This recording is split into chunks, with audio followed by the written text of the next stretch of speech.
نحمده ونصلي على رسوله الكريم أما بعد فأعوذ بالله من الشيطان الرجيم بسم اللہ الرحمن الرحیم۔ میت کے احکام کے بارے میں آج ہم چند مسائل پڑھیں گے اور چند سوالوں کے جواب دیں گے جو ہم نے سیشن سٹارٹ کیا ہوا ہے آپ کے مسائل اور ان کا حل۔ آپ ساری بہنوں نے جتنے سوالات دیے اور آپ کی جتنی ریلیٹیوز ہیں انہوں نے جو سوالات دیے، ہماری تمام طالبات نے جتنے سوالات دیے ان کے جوابات بھی ساتھ ساتھ دیے جائیں گے، جس میں سب سے پہلے یہ ہے سوال کہ جس میت کا مذہب معلوم نہ ہو اسے کس طرح دفن کریں۔ اگر کسی کو راہ میں ایک لاش ملتی ہے، یعنی راستے میں ایک لاش ملتی ہے عورت کی یا مرد کی، اور لاش کے مذہب کے بارے میں معلوم نہیں تو اسے ایک مسلمان کیسے دفنائے گا، اس کے کیا احکامات ہوں گے؟ اگر مسلمان کے ملک میں ہے تو اس کو مسلمان ہی سمجھا جائے گا، یہ اس کا جواب ہے۔ اور اگر کوئی علامت اس کے غیر مسلم ہونے کی نہ ہو لہٰذا اس کا کفن اسلام کے مطابق ہوگا، اور اس کے غیر مسلم ہونے کی کوئی واضح علامت موجود ہو، مثلا اس عورت کے ماتھے پر تلک لگا ہوا ہو، جو بیچ میں ٹیکا لگاتی ہیں نا عورتیں، ہندو عورتیں، وہ ان کی علامت ہوتی ہے، جو ہم آج شوقیہ بھی لگا رہے ہیں، سن لیجئے ذرا، علامت ہے ان کی، پہچان ہے ان کی ہندو ہونے کی، اور جو اس کے ہندو ہونے کی علامت ہے تو اس کو غیر مسلم سمجھا جائے گا۔ دوسرا سوال ہماری بہن نے یہ کیا ہے کہ مردہ بچہ کوئی پیدا ہو، یعنی وہ سوال بنا کے انہوں نے بھیجا کہ میرے ایک دوست کے یہاں ایک بچہ ماں کے پیٹ سے ہی مردہ پیدا ہوا۔ ہم نے سنا ہوا ہے، وہ کہتی ہیں کہ اس کو غسل وغیرہ نہیں دینا چاہیے اور اسے کسی سفید کپڑے میں لپیٹ کر دفن کر دینا چاہیے۔ میرے دوست نے ایک مسجد کے پیش امام صاحب سے معلوم کیا اس کو کہاں دفن کرنا چاہیے۔ مولوی صاحب نے کہا کہ اس بچے کو قبرستان کے باہر دفن کر دو، آپ میری رہنمائی فرمائیں۔ بچے کو غسل دینا چاہیے یا نہیں؟ بچے کا نام رکھنا چاہیے یا نہیں؟ بچے کو قبرستان کے اندر دفن کرنا چاہیے یا قبرستان کے باہر؟ میری رہنمائی فرمائیے۔ اس بہن نے کہا ہے کہ میرے شوہر کے ساتھ ایسا معاملہ پیش آیا، وہ بچہ ہمارا مر گیا تو اس کو لے کر گئے تو دفنانے نہیں دیا قبرستان میں، عورتوں نے غسل نہیں دینے دیا، کیونکہ سارے ہی مفتی ہیں نا جی۔ تو جواب اس کا سن لیجئے، جو بچہ مردہ پیدا ہوا اسے غسل دینے اور اس کا نام رکھنے میں تھوڑا اختلاف ہے، یعنی علماء کا ہدایہ میں اسی کو مختار کہا گیا کہ خود غسل دیا جائے اور نام بھی رکھا جائے، البتہ اس کا جنازہ نہیں بلکہ کپڑے میں لپیٹ کر قبرستان میں دفن کر دیا جائے۔ قبرستان سے باہر دفن کرنا غلط ہے، قبرستان کے اندر دفن کیا جائے۔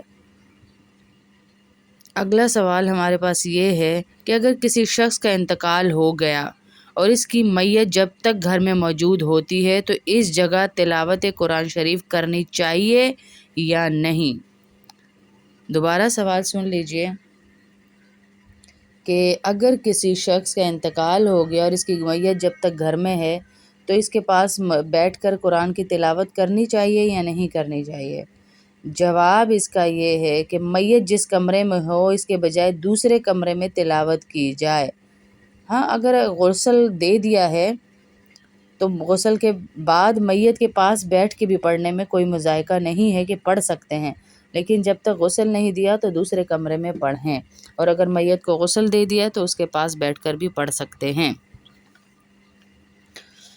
اب اگلا سوال ہے ہماری بہن کا کہ اکثر دیکھنے میں آیا ہے کہ مردہ جسم کو غسل دیتے وقت لوگ پانی میں بیری کے پتے ڈالتے ہیں، اس کی کیا شرعی حیثیت ہے؟ مجھے بتا دیجئے باجی۔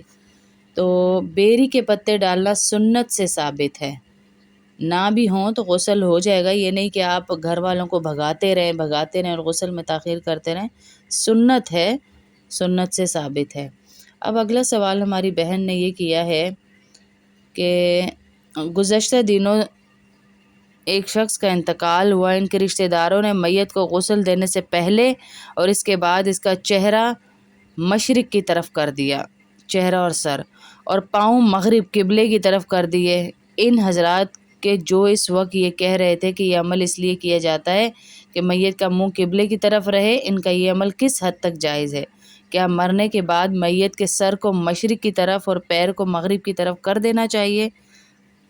تو جواب اس کا یہ ہے کہ غسل کے لیے مردہ کو تختے پر رکھنے کی 2 صورتیں لکھی گئی. ایک تو قبلے کی طرف پاؤں کر کے لٹایا جائے، دوسرے قبلے کی طرف منہ کرنا، جیسے قبر میں لٹاتے ہیں. دونوں میں سے جو سہولت ہو وہ دونوں میں سے کر سکتے ہیں، مگر زیادہ بہتر دوسری صورت ہے، جو دوسرے نمبر کی صورت ہے.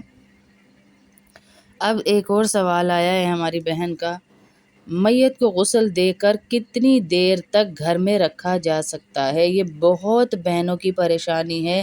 ہماری ایک جاننے والی تھی بیچاری، ان کی مدر کا انتقال ہوا، وہ یہاں اکیلی تھی، ان کے بھائیوں بہنوں نے باہر ملک سے آنا تھا. وہ پوری رات یہی مسئلہ پوچھنے کے لیے بھاگتی رہیں کہ میت کو میں کتنی دیر گھر رکھ سکتی ہوں، برف خانے میں رکھوا دیں یا کیا کریں. اور انہوں نے یہ ان کا سوال پہلے مکمل کر لوں کہ میت کو غسل دینے کے بعد گھر میں کتنی دیر رکھا جا سکتا ہے جبکہ اس کے لواحقین جلدی نہ آ سکتے ہوں. اگر میت کو غسل دے کر ایک رات گھر میں رکھا جائے تو کیا دوسرے دن نماز جنازہ سے پہلے اس کو دوبارہ غسل دینا ہوگا؟ یہ بھی بہت بڑا مسئلہ ہے جو شروع ہوا. کیا شوہر اپنی بیوی کو کندھا دے سکتا ہے اور اس کو لحد میں اتار سکتا ہے؟ یہ دوسرا انہی کا سوال ہے، جبکہ کچھ لوگوں کا خیال اس کے برعکس ہے. پہلا جواب تو یہ ہے کہ میت کو جلد سے جلد دفن کرنے کا حکم ہے. میت کو جلد سے جلد دفن کرنے کا حکم ہے. لواحقین کے انتظار میں رات بھر اٹکائے رکھنا بری بات ہے اور غلط ہے، لیکن مجبوریاں ہر جگہ ہیں، اس میں گنجائش ہوتی ہے. نمبر 2، ایک بار غسل دینے کے بعد غسل دینے کی دوبارہ ضرورت نہیں ہے. یہ جو مری والے کہتے ہیں ایک دفعہ جہاں انتقال ہوا وہاں غسل دے دو، ایک دفعہ اپنے آبائی گاؤں جا کر دیں گے، تو یہ ٹھیک نہیں ہوتا ہے. شوہر کا بیوی کے جنازے کو کندھا دینا جائز ہے. اگر عورت کے محرم موجود ہوں تو لحد میں ان کو اتارنا چاہیے، اور اگر محرم موجود نہ ہوں یا کافی نہ ہوں تو لحد میں اتارنے میں شوہر کے شریک ہونے میں کوئی حرج نہیں، لیکن اگر اس کے محرم ہیں تو وہی اسے قبر میں اتارے. اگلا سوال ہے، ایک شخص زخمی تھا، زخم پر مرہم پٹی باندھی تھی، پھر اسی حالت میں انتقال ہو گیا. اب اس میت کو غسل دیتے وقت وہ مرہم پٹی اتار دی جائے یا اسی حالت میں غسل دے کر دفنا دیں؟ غسل دیتے وقت زخم سے پٹی اتار دی جائے، یہ اس کا جواب ہے.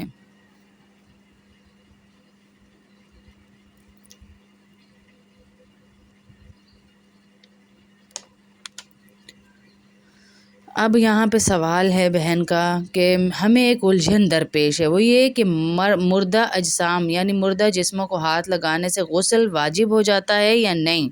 ہمیں یہ جان کر بھی اطمینان میسر ہوگا کہ دیگر فقہ نے اس مسئلے کے سلسلے میں کیا لکھا، یعنی آپ اپنا بھی بتا دیجئے، حنفی، حنبلی، شافعی اور مالکی سے بھی ہمارے مسائل کا حل بتائیں. تو جواب اس کا یہ ہے میری بہن کہ جہاں تک معلوم ہے مجھے، میت کو ہاتھ لگانے سے کسی کے نزدیک غسل واجب نہیں ہوتا. ایک اور حدیث میں ہے کہ جس نے میت کو غسل دیا وہ غسل کرے، اور جو میت کو اٹھائے وہ وضو کرے.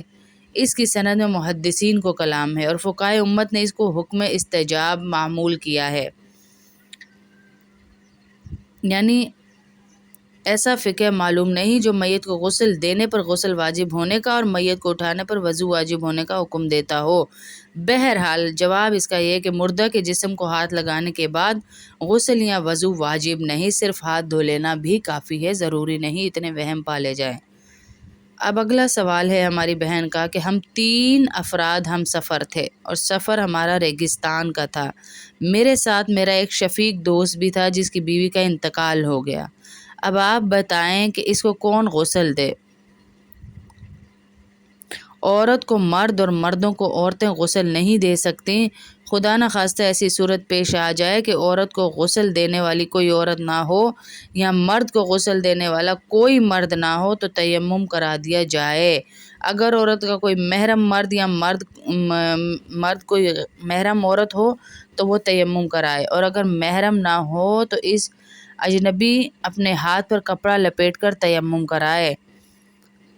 صورت مسئولہ یعنی جو صورت پوچھی گئی ہے، شوہر کپڑا ہاتھ پر لپیٹ کر تیمم کرا دے. اس مسئلے کی پوری تفصیل کسی عالم سے اچھی طرح سمجھ لی جائے پریکٹیکلی کہ کس طرح اس کو تیمم کرایا جائے گا. مرد اور عورت کے لیے مسنون کفن کیا ہے؟ مرد کے لیے مسنون کفن ہے بڑی چادر 3.25 گز لمبی 1.25 گز سے 1.5 گز تک چوڑی، اور چھوٹی چادر 2.5 گز لمبی 1.25 گز سے 1.5 گز تک چوڑی، کفن یا کرتا 2.5 گز لمبا 1 گز چوڑا، اور عورت کے کفن میں 2 کپڑے زیادہ ہوتے ہیں، یعنی 5 کپڑے ہوتے ہیں، مرد کے 3 اور عورت کے 5۔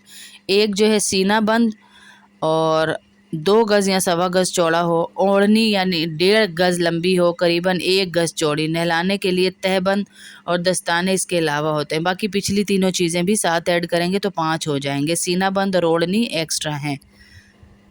جب سوال ہے ہماری بہن کا کہ اگر کوئی کفن کے لیے کپڑا خرید کر رکھے تو کیا اسے ہر سال کفن کے لیے نیا کپڑا دوبارہ خریدنا ہوگا؟ جواب اس کا یہ ہے کہ اس کی کوئی شرعی حیثیت نہیں، کفن کے لیے نیا کپڑا خریدنا بھی ضروری نہیں، دھلی ہوئی چادروں میں بھی کفن دیا جا سکتا ہے، دینا صحیح ہے۔ اگلا سوال ہے ہماری بہن کا کہ جب کوئی عورت یا مرد وفات پا جاتے ہیں، ان کے سلے سلائے کپڑے جو وہ زندگی میں پہنتے تھے گھر میں موجود ہوتے ہیں، اس کے باوجود مزید رقم خرچ کر کے کفن خریدا اور سلوایا جاتا ہے، کیا پاجامہ قمیض یا شلوار قمیض میں دفن کیا جا سکتا ہے؟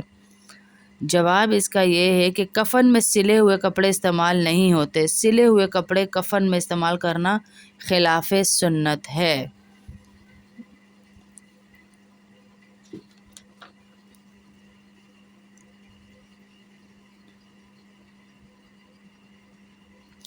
اگلا سوال ہے ہماری بہن کا کہ آب زمزم سے دھلے ہوئے کپڑے میں کفن دینا جائز ہے یا نہیں؟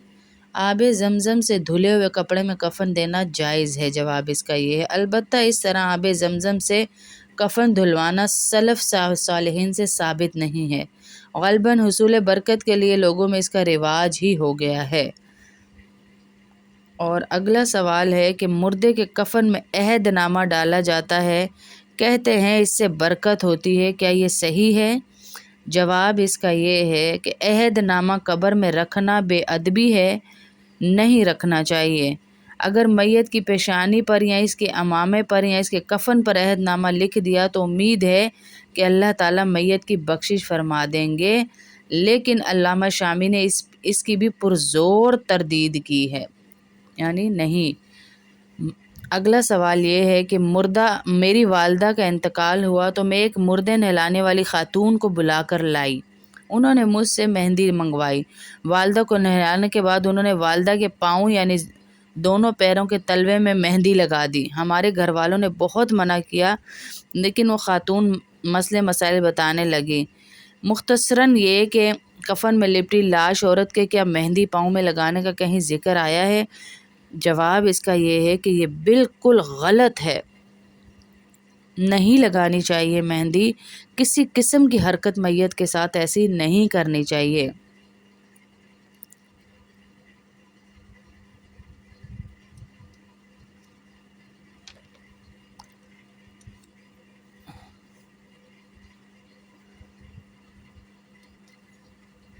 اگلا سوال ہماری بہن کا یہ ہے،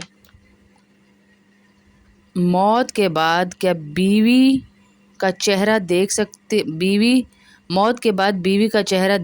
ہے، ہاتھ نہیں لگا سکتا، یعنی کوئی شوہر ہے موت کے بعد کیا بیوی کا چہرہ دیکھ سکتا ہے؟ بیوی کے انتقال سے نکاح ختم ہو جاتا ہے، یہی وجہ ہے کہ اس کی بہن سے نکاح کر سکتا ہے، اس لیے شوہر کا بیوی کے مرنے کے بعد اسے ہاتھ لگانا اور غسل دینا جائز نہیں، اور شوہر کے مرنے پر نکاح کے آثار عدت تک باقی رہتے ہیں، اس لیے بیوی کا شوہر کے مرنے کے بعد اس کو ہاتھ لگانا اور غسل دینا صحیح ہے، کیونکہ عدت تک